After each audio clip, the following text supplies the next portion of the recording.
আম্মু তুমি কি করছো? আমি পুতুল খেলছি। একা একা খেলছো? হ্যাঁ, কেউ নাই? নাই। সাবিটাও এখন কাঁদছে, সাবরা এখন ঘুমাচ্ছে। দেখেন ও একা একা পুতুল খেলছে। আর এগুলো না আমি ছোটোবেলায়ও হচ্ছে এরকম করে আমরাও খেলতাম ছোটোবেলায়। তুমি ঘুম পাড়াচ্ছ নাকি? এই যে ঘুম পাড়ে দিচ্ছি, এখন একে ঘুমাবে। ও তাই, দুইটাকে ঘুম পাড়াচ্ছ?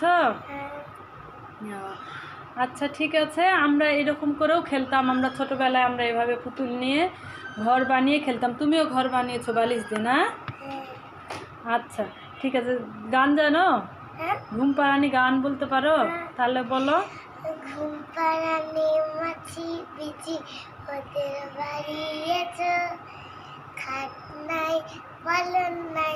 দেখেন কত সুন্দর করে ও বসে খেলছে। ও আজকে একটা শাড়ি পরেছে, সুন্দরভাবে বসে খেলছে। তো ভালোই লাগছে, ছোটোবেলার কথা মনে পড়ে গেল ওর খেলা দেখে। আমরাও এভাবে খেলতাম। আপনারা কে কে এইভাবে খেলতেন অবশ্যই কমেন্ট করে জানাবেন। আর কেমন হয়েছে সুমাইয়ার মানে বেবিকে ঘুম পাড়ানো, অবশ্যই আপনারা কমেন্ট করে জানাবেন। ওর খেলনা পুতুল দেখেন কত সুন্দর করে খেলছে। আল্লাহ হাফেজ দাও আম্মু।